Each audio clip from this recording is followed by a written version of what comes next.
اگر میں وزیر اعظم کا ایڈوائزر ہوتا، معاون خصوصی ہوتا اور میرے اوپر کسی سابق آرمی چیف نے جھوٹے منشیات کے مقدمے بنائے ہوتے تو میں یقیناً حد کے عزت کا کیس فائل کرتا. میں کہتا کہ انہوں نے اپنے اختیارات سے تجاوز کیا ہے، ان کی اکاؤنٹیبلٹی ہونی چاہیے. سیڈلی رانا ثناء اللہ اتنے پاورفل ہو کے بھی بالکل بے بس نظر آتے ہیں جب میڈیا پر آ کر کہتے ہیں کہ میرے اوپر منشیات کا جھوٹا کیس سابق آرمی چیف قمر جاوید باجوہ نے بنایا تھا. اور حیرت کی بات تو یہ بھی ہے سندیلا صاحب کہ سابق آرمی چیف کے اوپر اتنے بڑے الزامات لگائے جا رہے ہیں نیشنل میڈیا پہ، وہ بھی اپنا دفاع کرنے کے لیے میدان میں نہیں آ رہے، کیس فائل نہیں کر رہے رانا ثناء اللہ کے خلاف کہ انہوں نے میرے پہ جھوٹا الزامات لگایا ہے، ان پہ ڈیمیجز فائل کیے جائیں. یور اوپینین سندیلا صاحب؟ دیکھیں، پہلی بات تو یہ کہ رانا ثناء اللہ صاحب نے یہ بات ابھی نہیں کی. رانا ثناء اللہ صاحب نے یہ بات تبھی کی تھی. یہ پی ڈی ایم کے دور کی بات ہے، یہ آج کی بات نہیں ہے. ابھی کسی پوڈ کاسٹ میں یہ دوبارہ بات انہوں نے کی ہے تو اس بات کو مطلب کہ بہت زیادہ ہائی لائٹ کیا جا رہا ہے، لیکن یہ بات آج کی نہیں ہے جناب. یہ بات انہوں نے میرے ساتھ ایک پروگرام میں کی ہوئی ہے، میرے ساتھ. لیکن سر آپ جانتے ہیں کہ فیض حمید صاحب کے کورٹ مارشل کے بعد باجوہ صاحب بھی خبروں میں چل رہے ہیں کنٹینیوسلی نون لیگ کی طرف سے. سر وہ چل رہے ہیں نا نون لیگ کی طرف سے. نون لیگ کی طرف سے کیا؟ مجھے نون لیگ کی طرف سے آپ بتائیں کون سے ٹی وی ٹاک شو میں 10 نون لیگ کے رہنماؤں نے باجوہ صاحب کے بارے میں کہا ہے کہ ان کے ساتھ یہ سب کچھ ہونا چاہیے، ایسا ہونا چاہیے. رانا ثناء اللہ سے بھی اس بات کو لے کے میں بتا رہا ہوں، پیرس میں بیٹھ کے میرے ساتھ انہوں نے انٹرویو میں یہ بات بتائی تھی باجوہ صاحب والی، اور اس کے پہلے بھی بتائی ہے. اور دوسری بات یہ ہے کہ رانا ثناء اللہ صاحب کا یہ ذاتی فیل ہے، اگر وہ کرنا چاہتے تو ان کو ضرور کرنا چاہیے. وہ میرے خیال میں پارٹی کی تو پالیسی نہیں ہے اس وقت، لیکن رانا ثناء اللہ صاحب کرنا چاہتے ہیں تو ذاتی. سر نواز شریف صاحب پہلے کھل کے نام لیتے تھے، اب نام نہیں لیتے ہیں سندیلا صاحب، کیا وجہ؟ سر دیکھیں، نواز شریف نام لیتے تھے کہ آپ کو جواب دینا پڑے گا، تو وہ جواب دیا نا ان کو، یہ جواب ہی ہے نا.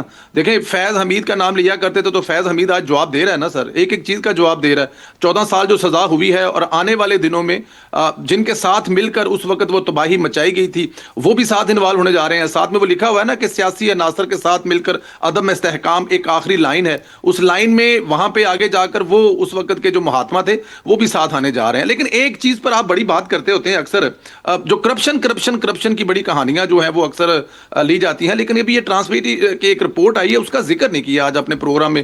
میں سوچ رہا تھا شاید آپ کو بتاؤں سندیلا صاحب، جس دن رپورٹ آئی ہے میں ان واحد اینکرز میں سے تھا جس نے پورے پروگرام کا سیگمنٹ اس کے اوپر کیا تھا. وہ تھوڑی سی پرانی ہو گئی ہے سر. چلے میں ویسے کیونکہ میرے ساتھ نہیں ہوا نا تھا تو میں نے کہا شاید میں آج سوال کریں گے. الحمدللہ آپ کے شاگرد نے سب سے پہلے پروگرام اسی پہ شروع کیا تھا. 67% لوگوں نے کہا ہے کہ پچھلے ایک سال میں ہمیں کسی سرکاری افسر میں پیسے دے کر کام کرنے کے لیے مطلب پیسے نہیں مانگے گئے یا کام نہیں، اور یہ رپورٹ ہے 66-67% لوگوں نے کی ہے. عبداللہ صاحب آپ کا اوپینین کیا وجہ ہے کہ نواز شریف باجوہ صاحب کا نام نہیں لیتے؟ کیا وجہ ہے کہ باجوہ صاحب سامنے نہیں آتے، ان کے اوپر اتنے بڑے بڑے الزامات لگ رہے ہیں؟ دیکھیں، یہ جو سلسلہ شروع کیا گیا ہے نا، نون لیگ ایک دفعہ پھر غلطی کر رہی ہے.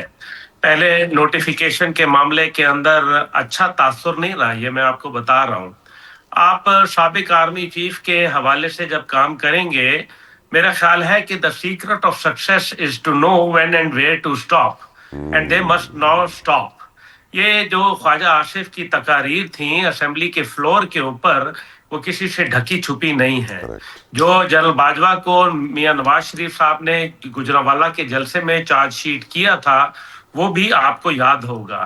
جو سٹنگ ڈی جی آئی ایس آئی کے خلاف فیصل آباد میں نعرے بازی کی گئی تھی وہ بھی جو ہے وہ قوم کو یاد رکھنا چاہیے. اینٹ سے اینٹ، میمو گیٹ سکینڈل اور پھر 9 مئی، یہ تمام واقعات یہ زیادتی کر رہے ہیں. ایک حد سے تجاوز مت کریں، یہ میرا بڑا سنسیئر مشورہ ہے. اور اگر آپ کرنا چاہتے ہیں تو you are most welcome and you remember that power grows out from the barrel of the gun. اور اگر آپ اس طرف لے کے جانا چاہتے ہیں تو شوق سے کریں. پھر یہ یاد رکھیں کہ جن سڑکوں پہ آپ گھسیٹیں گے ان سڑکوں کی سائڈ پہ کھمبوں پہ کون کون لٹکے ہوں گے وہ بھی ضرور یاد رکھیں. اور مجھے معلوم ہے کہ لیکن عبداللہ بھائی ایسا ہو نہیں رہا، عبداللہ بھائی ایسا ہو نہیں رہا. یہاں پہ نون لیگ کسی جگہ پہ ایسی کوئی باتیں نہیں کر رہے کہ آپ ابھی سے کھمبوں پہ لٹکانا شروع کر دیا نون لیگ کو. نون لیگ ایسی بات کر بھی تو نہیں رہی نا سر.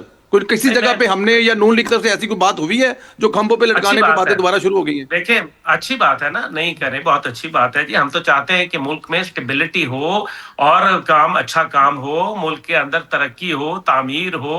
عبداللہ بھائی آپ کا میسج کلیئرلی پہنچ گیا ہے. I think you don't need any more time to send your message.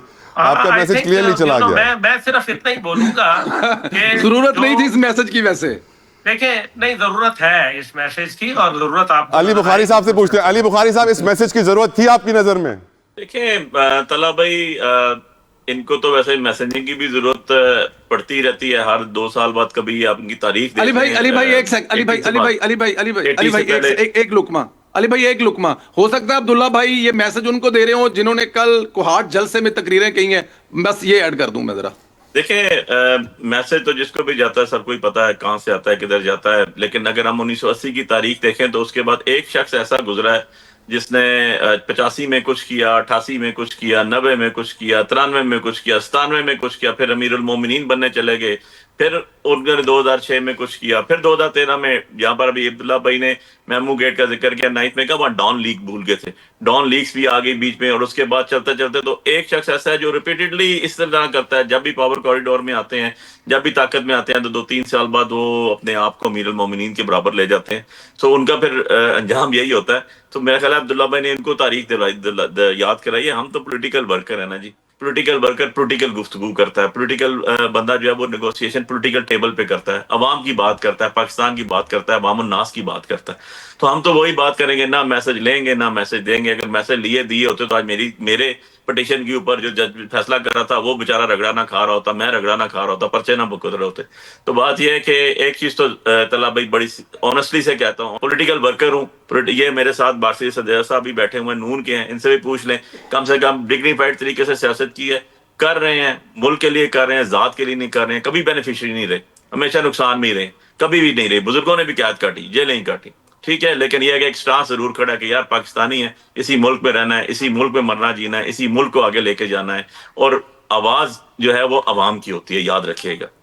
سیاست جو ہے وہ عوام کے لیے ہوتی ہے، عوام کی وجہ سے ہوتی ہے، عوام کو لے کے چلنے کی ہوتی ہے. اگر میں وزیر اعظم کا ایڈوائزر ہوتا، معاون خصوصی ہوتا، اور میرے اوپر کسی سابق آرمی چیف نے جھوٹے منشیات کے مقدمے بنائے ہوتے تو میں یقیناً حد کے عزت کا کیس فائل کرتا. میں کہتا کہ انہوں نے اپنے اختیارات سے تجاوز کیا ہے، ان کی اکاؤنٹیبلٹی ہونی چاہیے. سیڈلی رانا ثناء اللہ اتنے پاورفل ہو کے بھی بالکل بے بس نظر آتے ہیں جب میڈیا پر آ کر کہتے ہیں کہ میرے اوپر منشیات کا جھوٹا کیس سابق آرمی چیف قمر جاوید باجوہ نے بنایا تھا. اور حیرت کی بات تو یہ بھی ہے سندیلا صاحب کہ سابق آرمی چیف کے اوپر اتنے بڑے الزامات لگائے جا رہے ہیں نیشنل میڈیا پہ، وہ بھی اپنا دفاع کرنے کے لیے میدان میں نہیں آ رہے، کیس فائل نہیں کر رہے رانا ثناء اللہ کے خلاف کہ انہوں نے میرے پہ جھوٹا الزامات لگایا، ان پہ ڈیمیجز فائل کیے جائیں. یور اوپینین سندیلا صاحب؟ دیکھیں پہلی بات تو یہ کہ رانا ثناء اللہ صاحب نے یہ بات ابھی نہیں کی، رانا ثناء اللہ صاحب نے یہ بات تبھی کی تھی، یہ پی ڈی ایم کے دور کی بات ہے، یہ آج کی بات نہیں ہے. ابھی کسی پوڈ کاسٹ میں یہ دوبارہ بات انہوں نے کی ہے تو اس بات کو مطلب کہ بہت زیادہ ہائی لائٹ کیا جا رہا ہے، لیکن یہ بات آج کی نہیں ہے جناب. یہ بات انہوں نے میرے ساتھ ایک پروگرام میں کی ہوئی ہے، میرے ساتھ لیکن سر آپ جانتے ہیں کہ فیض حمید صاحب کے کورٹ مارشل کے بعد باجوہ صاحب بھی خبروں میں چل رہے ہیں کنٹینیوسلی نون لیگ کی طرف سے. سر وہ چل رہے ہیں نا نون لیگ کی طرف سے. نون لیگ کی طرف سے کیا؟ مجھے نون لیگ کی طرف سے آپ بتائیں کون سے ٹی وی ٹاک شو میں 10 نون لیگ کے رہنماؤں نے باجوہ صاحب کے بارے میں کہا ہے کہ ان کے ساتھ یہ سب کچھ ہونا چاہیے، ایسا ہونا چاہیے. رانا ثناء اللہ سے بھی اس بات کو لے کے میں بتا رہا ہوں، پیرس میں بیٹھ کے میرے ساتھ انہوں نے انٹرویو میں یہ بات بتائی تھی باجوہ صاحب والی، اور اس کے پہلے بھی بتائی ہے. اور دوسری بات یہ ہے کہ رانا ثناء اللہ صاحب کا یہ ذاتی فیل ہے، اگر وہ کرنا چاہتے تو ان کو ضرور کرنا چاہیے.